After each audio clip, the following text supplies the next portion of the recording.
মসজিদের সভাপতি হওয়ার কথা ছিল। যে এলাকার মসজিদ, ওই এলাকায় ইসলামের ব্যাপারে সবচেয়ে বেশি জানে যিনি, ওই এলাকার সবচেয়ে আল্লাহওয়ালা লোকটা হবে মসজিদের সভাপতি। অন্য যারা আছে তারা বলবে আপনি সভাপতি হন, যেহেতু এটা আল্লাহর ঘর, আমরা আপনার পিছনে সহযোগী হিসাবে থাকব। কিন্তু না, এখন সভাপতি বানানোর সময় তাকায় কার পয়সা আছে বেশি। পয়সাওয়ালাকে সভাপতি বানায় দাও, কারণ তিনি মসজিদ পাকা করবে, একতলা মসজিদকে দোতলা বানাবে। এখন কি সুদের টাকা না ঘুষের টাকা, ওইটার পরোয়া থাকবে না। মসজিদগুলোতে তখন আর হক কথা বলার পরিবেশ পাওয়া যাবে না। অনেক নামাজি কিন্তু ঈমানওয়ালা নাই, যেমন কাদিয়ানি। প্রশ্ন হতে পারে, হুজুর কাদিয়ানির মসজিদে আজান আছে, কামত আছে, নামাজ আছে, টুপি দাড়ি পাঞ্জাবি সব আছে, তারা কাফের কেন? উত্তর হলো, বন্ধু, কাদিয়ানি কোরআন মাজিদের সবগুলো হরফ মানে, ইল্লা আরবাতা হারুফ। তারা কোরআনের 4টা অক্ষর মানে না। ওই 4টা অক্ষর হলো খা আলিফ তা মিম খাতামান নবিয়্যিন। কাদিয়ানি আমাদের মতো 5 ওয়াক্ত নামাজ মানে, রমজানের রোজা রাখে, হজের মাসে হজ করে, যাকাত বছরে একবার দেয়, টুপি দাড়ি পাঞ্জাবি পাগড়ি টুপি মেসওয়াক তাসবিহ তাহলিল সব আমাদের মতো। কিন্তু তাদের ব্যাপারে ওলামাদের ফতোয়া হলো কাদিয়ানিদের সাথে মুসলমানের বিয়ে শাদী জায়েজ নাই।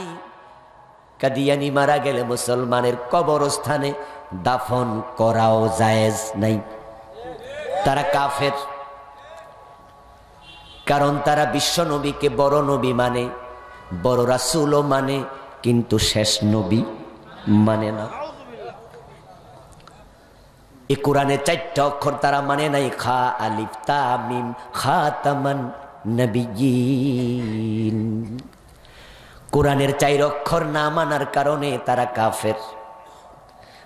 ঈমান হলো এমন, কোরআন মাজিদের বিসমিল্লাহর বা থেকে মিনাল জিন্নাতি ওয়ান নাসের সিন পর্যন্ত যতগুলো হরফ আছে প্রত্যেকটার উপরে ঈমান আনতেই হবে।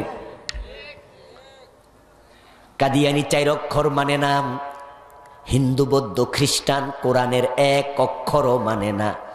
বলুন তো কে বড় কাফের? কোরআনের কেউ যদি 1 অক্ষর না মানে সেও কাফের। ঈমান হলো অঙ্কের মতো, 10 লাইনের অঙ্ক, একজন ছাত্র 5 লাইনে 5টা ভুল করছে, যিনি অঙ্কের টিচার তাকে দেবে 0। আরেকজন ছাত্র শেষ লাইনে 1টা ভুল করছে, সে পাবে কত?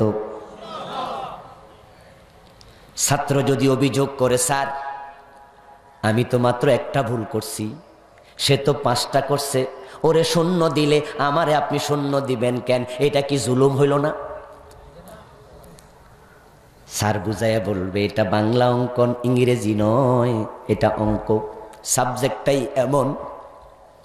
বাংলা গরুর রচনা লিখো, 2 পৃষ্ঠাতে 3টা ভুল করেছ, সুন্দরভাবে লিখেছ, 10-এর মাঝে 8-9 দিয়ে দেব। আরেকজন 5টা 10টা ভুল করেছে, তাকে 1-2 কম দিয়ে 6-7 দিয়ে দেব। কিন্তু অঙ্ক এমন এক সাবজেক্টের নাম, 10টা ভুল করলেও 0, 9টা করলেও 0, 1টা করলেও 0। ঈমান হলো ঠিক তাই, কোরআনের 1টা অক্ষর যে মানে না তারও ঈমান থাকবে না। কাদিয়ানি কোরআনের 4 অক্ষর মানে নাই, তারা ঈমান হারাপ, তাদের জন্য সফলতার ঘোষণা নাই। এখন আমার সামনে পিছে ডানে বামে আপনারা বসে যারা দূর থেকে শুনছেন, নিজের হিসাব নিজে করুন।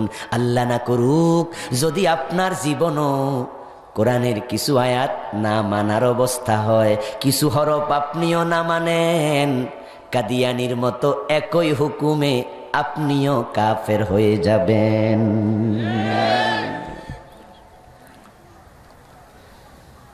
শয়তান কিন্তু সফল হয়ে গেছে। শয়তান এখন সবার ঈমান প্রতিদিন চুরি করতেছে। কাউকে কুফরি বানায়া কাফের কুফরিতে লিপ্ত করে কাফের বানায়, কাউকে শিরকে লিপ্ত করে মুশরিক বানায়া ঈমান চুরি করছে প্রতিদিন। আমার বন্ধুগণ, আপনারা মনে মনে ভাবেন কাদিয়ানি কাফের হোক, কিন্তু আমি নই। কিন্তু কাদিয়ানিদের কাছে গিয়ে জিজ্ঞাসা করুন না, ও কাদিয়ানিরা তোমরা কাফের না মুমিন? তারাও বলবে নিশ্চয়ই আমরা মুমিন। যদি কাফের হতাম তাহলে তার মসজিদ বানাইতাম না, কাফের হলো তো আর 5 ওয়াক্ত নামাজও পড়তাম না। আমাদের দেশে যারা পীরের পায়ে সেজদা দেয় এমন কিছু লোক আছে না নাই? ওরা কি নিজেদেরকে মুশরিক মনে করে? বরং যে পীরের পায়ে সেজদা দেয় জুমার দিন মসজিদও হাজির হইয়া নামাজ পড়ে। যেই মাজারের মাঝে সেজদা চলছে ওই মাজারের পাশে মসজিদ আছে, ওখানে নামাজও চলছে। যে মাজারের মানতের টাকা দিয়া মসজিদের ইমামের বেতন দেয় ওই মসজিদও 5 ওয়াক্ত নামাজ হয়, অথচ মাজারে মানত করা শিরিক, মাজারে সেজদা করা শিরিক। যারা শিরিক করে মুশরিক হচ্ছে তারাও নিজেদেরকে মুশরিক মনে করে না। কুল্লু হিজবিম বিমা লাদাইহিম ফারিহুন। প্রত্যেকে নিজেকে অনেক ভালো মনে করছে। 71-এর দেশ যখন স্বাধীন হয় তখন এই দেশে মুসলমান ছিল 7.5 কোটি মানুষের মাঝে 7 কোটি। এখন 2020 সন চলে, বাংলাদেশের বয়স 50 হবে কিছুদিন পরেই। মুসলমানের সংখ্যা হয়ে গেছে 18 কোটি, মানুষ যদি হয় প্রায় 17 কোটি। বলুন তো মুসলমান কমেছে না বেড়েছে? তো মুসলমান 50 বছর পরে যদি কিয়ামত হয় তাহলে মুসলমানের সংখ্যা 18 কোটির জায়গায় 30 কোটি হবে। তাহলে মুসলমান যদি এরকম বাড়তেই থাকে কিয়ামত হইবটা কেমনে? কারণ একজন মুমিন থাকলেও তো কিয়ামত হবে না, তাহলে কিয়ামত হওয়ার কোনো সম্ভাবনাও নাই। স্বাধীনতার সময় বাংলাদেশে মসজিদ ছিল 50 লাখ, নাকি 50,000, এখন 3.5 লাখ। হয়তো ছিল 60 লাখ, হয়তো ছিল 70 লাখ। প্রতি বছরে 20টা 50টা 100টা মসজিদ নতুন নতুন হচ্ছে। আপনার একজন একটা রিপোর্ট দেন দেখি, স্বাধীনতার পরে একটা মসজিদ হিন্দুরা দখল করে মন্দির বানাইছে পুরা বাংলাদেশে আছে? কিন্তু নতুন হচ্ছে কিনা? তো নতুন মসজিদও হইতাছে, মুসলমানও বাড়তাছে, কিয়ামতটা হইব কেমনে? অথচ সহিহ মুসলিমের হাদিস, কালান নবী সাল্লাল্লাহু আলাইহি ওয়াসাল্লাম লা তাকুমু সাআতু আলা আহাদিন ইয়াকুলু আল্লাহ আল্লাহ। আল্লাহ বলার মতো একজন মুমিন যতদিন থাকবে কিয়ামত হবে না। তো মুমিন তো প্রতিদিন বাড়তাছে। আসিল 7 কোটি, এখন হইছে 18 কোটি, কয়দিন পরে 20 কোটি, আরো 50 বছর হবো 30 কোটি। তো কিয়ামতটা হইব কেমনে? অথচ কোরআনের বক্তব্য ইকতারাবাতিস সাআতু, কিয়ামত ঘনাইতাছে। আপনাদের চিন্তা কি কিয়ামত কি পিছাইতাছে না আগাইতাছে? তো মুসলমান তো বাড়তাছে, আগাইলো কেমনে? আসলে ব্যাপার হইছে বন্ধু, টুপিওয়ালা আছে, দাড়িওয়ালা আছে, নামাজওয়ালা আছে, প্রকৃত ঈমানওয়ালা কমে গেছে। কিয়ামত যেদিন হবে ওই দিন কি কাবা শরীফ থাকবো না? ওটা হিন্দুরা দখল করে নিব? বাইতুল মুকাররম বৌদ্ধরা দখল করবে? অসম্ভব। যেদিন কিয়ামত হবে সেদিনও কাবায় তাওয়াফ চলতে থাকবে। যেদিন কিয়ামত হবে বাইতুল মুকাররমে আযান হবে। যেদিন কিয়ামত হবে মসজিদে নববীতে নামাজ হবে। হাজার দাড়িওয়ালা থাকবে, টুপিওয়ালা থাকবে, লা ইলাহা ইল্লাল্লাহ জিকির করে। জিকির আগে ছিল 100 দানার তাসবিহ, এখন হইছে 1000 দানা, সামনে হবে 5000 দানা। জিকিরও বাড়বে কিন্তু ঈমানওয়ালা থাকবে না। এই যে গোলাম আহমদ কাদিয়ান নামে ভদ্রলোক, আজ থেকে 500 বছর আগে সে কি ছিল? এই 150 বছর আগে তার জন্ম হলো। ওই কাদিয়ানি গোলাম আহমদ নিজেকে নবী দাবি করলো, আর কিছু লোক তাকে নবী মানা শুরু করলো। ভারত, বাংলাদেশ, পাকিস্তানে কয়েক লাখ লোক তাকে নবী মানলো। নবী মানার সাথে সাথে এগুলোর ইমান আছে না গেছে? কিন্তু দাঁড়িয়ে আছে না, টুপি আছে না। তারা মনে করে আমরা মুসলমান, বাস্তবে কিন্তু ইমানটা। যারা পীরের পায়ে সেজদা দেয়, মসজিদে গিয়ে মাজারে গিয়ে মানত করে সেজদা দেয়, তারাও মনে করে আমরাও মুসলমান। তাদেরও মসজিদ আছে, তাদেরও ইমাম আছে। মাজারের পক্ষে কথা বলে এমন হুজুর আছে না নাই? সেজদার পক্ষে কথা বলে, মানুষ মানুষকে সেজদা করে। বাংলাদেশে ইউটিউবে ঢুকলে দেখবেন এমন হুজুর আছে কয়েক ডজন, যে মাহফিলে আইসাও নিজের পায়ে সেজদা নেয়। ওরাও আবার কোরআনের ওয়াজ করে। আমি দেখলাম গত রাতের 2 রাত আগে সিলেটে আমার মাহফিল ছিল, ওখানে দেখলাম মাইকিং চলছে। আমাদের বাংলাদেশের এমন একজন বক্তা, মানুষের নাম ধরে কথা বলতে আমি অভ্যস্ত নই, আজকেও বলবো না। যেই বক্তা নাচে গায়, এমন লম্বা লম্বা চুল, বৈশা যান বসেন বসেন। উনার নাম নিয়ে মাইকিং চলছে। ওই মাইকিং এর শব্দ হলো বাতিলের আতঙ্ক। মাহফিলে হুজুর আসবে, বলে না বিখ্যাত মুফাসসিরে কোরআন জমানার কুতুব, বাতিলের আতঙ্ক। আমি তো শুই না অবাক, কিরে হে যদি বাতিলের আতঙ্ক হয় তাহলে বাতিল হইব কেডা?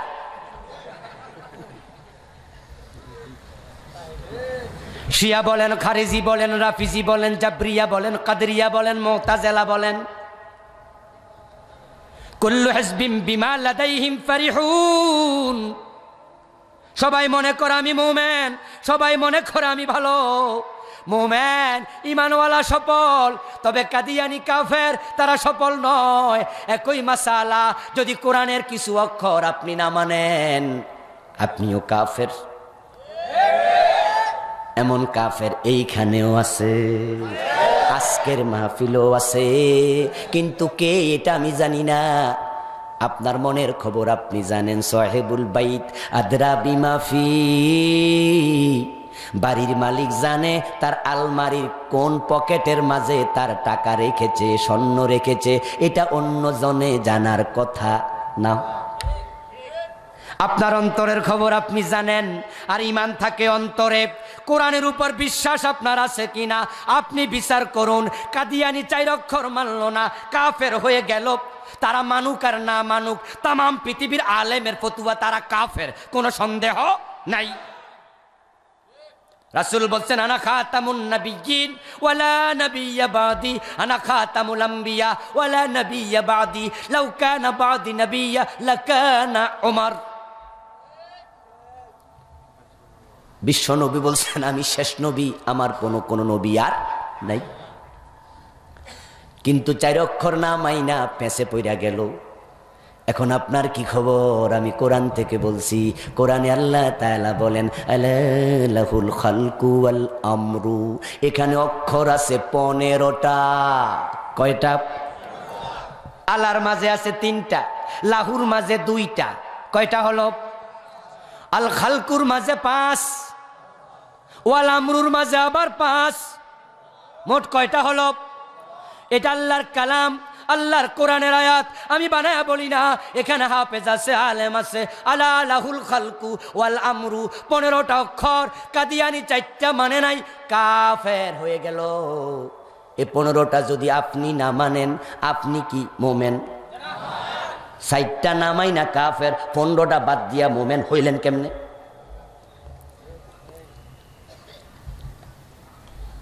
পাসপোর্ট অফিসে পাসপোর্ট করতে গেছে, অফিসার কাগজ হাতে নিয়ে ফিঙ্গারপ্রিন্ট নেবে, আঙ্গুলের ছাপ নেবে, নাম ধইরা ডাক দিছে, এই সুন্দর আলী আসেন।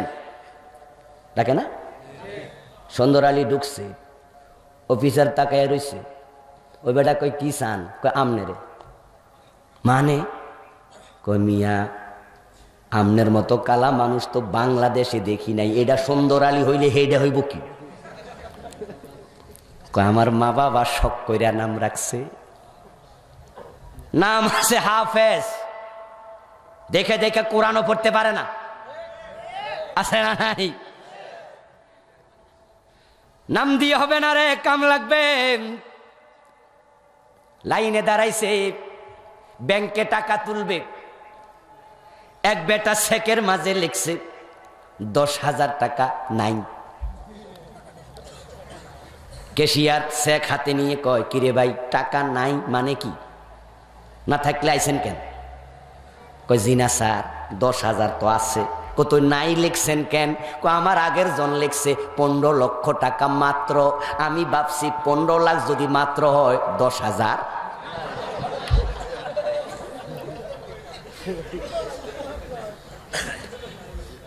কাদিয়ানি 4 অক্ষর মানে না, ইমান নাই। আমাদের কারো দ্বিমত আছে? কাদিয়ানি মুসলমান না কাফের? আর যে 15 অক্ষর মানে না, এখন এই 15 অক্ষর বাংলাদেশের কোটি কোটি মুসলমান মানছে না। বাংলা অর্থ বললে বুঝবেন, আলাহুল খালকু ওয়াল আমরু। বাংলা অর্থ হলো সাবধান, সৃষ্টি যার, আইন চলবে শুধু তার। কে বলছেন? জোরে বলেন, কে বলেছেন? আওয়াজ করে বলুন, সৃষ্টিকার, আইন চলবে কার? চলছে তো।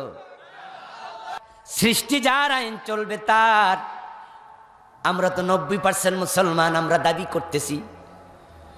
আমাদের দেশটা কি ওই সৃষ্টিকর্তা আল্লাহর আইনে চলে না ব্রিটিশ আইনে চলে?